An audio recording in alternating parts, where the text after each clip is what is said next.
there. Alex Perry here from Practically Speaking, talking to you about something that I love to talk about, which is presence. Every time I talk about presence, the very first question I get asked is, what the heck how the heck do you define it? What is it? Presence is a hot topic in leadership development. There's a lot of information out there. If you Google it, you'll find it under a boatload of different names. You'll find it under leadership development. You'll find it, or leadership presence. You'll find it under professional presence, executive presence, like presence in general. What the heck do we mean by presence? So I wanted to take a few minutes to explain to you my definition of it today, and then give you the three pieces that you need to have in order to hold yourself with presence. So stick with me here for a second. This is how I define presence. I define presence as confidence without arrogance. Sounds awesome. Like, let's go. How do I get more of that, Alex? I want to be confident but not arrogant. If you do want to be arrogant, don't. That's not cool. But I want to be confident and not arrogant. How do I get there? I want you to think about it like this. I want you to think about presence as a three-legged stool, as something that you sit on to hold yourself up. All right. So if you think about presence that way, it's got three legs to it.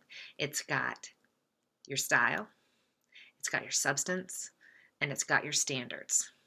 You need to have all three of those things. You need to have style, you need to have substance, and you need to have standards in order to hold yourself up with presence.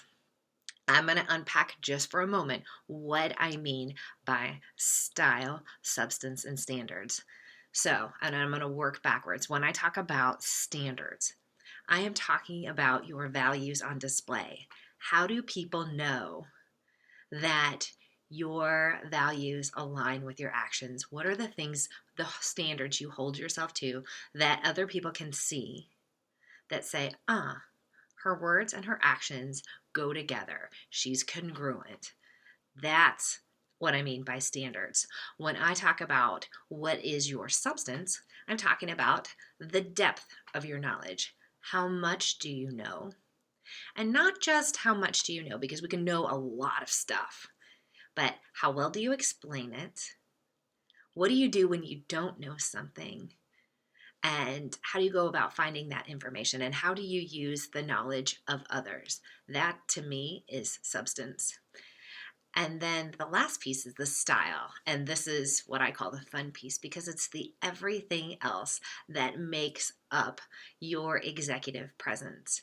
So think about, this is your tone of voice. This is your body language. It's your facial expressions. It's the words that you choose to use.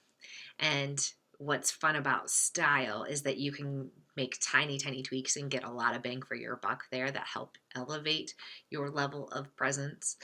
So I love talking about that with people, but that's it. So when you're thinking about what is presence, how do I hold myself with confidence and not arrogance, you really need those three components. You need style, you need substance, and you need standards. Every time you work on them, you're working on leveling out. How do I show up? And how do I show up and show up even better? Confident, not arrogant. All right, I want you to do something for me. So you've listened to this, we've got it. I want you to think about this and then drop a comment below or respond to this email. But I want you to do this. I want you to think about someone, not someone you work with. I don't want to know. If you're thinking about somebody at work, I want you to send me the name of a celebrity, a name of a celebrity that you know that either has style, but no substance or character, or a celebrity that has, I know I said character, I mean standards. So a celebrity that has style but no substance or standards, or send me a celebrity that you know that has standards but no style, or any combination of the two. So you could do, they have substance but they're lacking in standards. play with this for a minute and see if you can think of someone to send to me. This is a fun game. I will tell you maybe in the next video, maybe in the next blog, who generally wins the style, but no substance or standards conversation. I thank you for your time today, for watching. I always value when you put your eyes on this and when you respond. I appreciate it. And I hope that you found it helpful. And I will look forward to your comments soon. Talk to you later. Bye.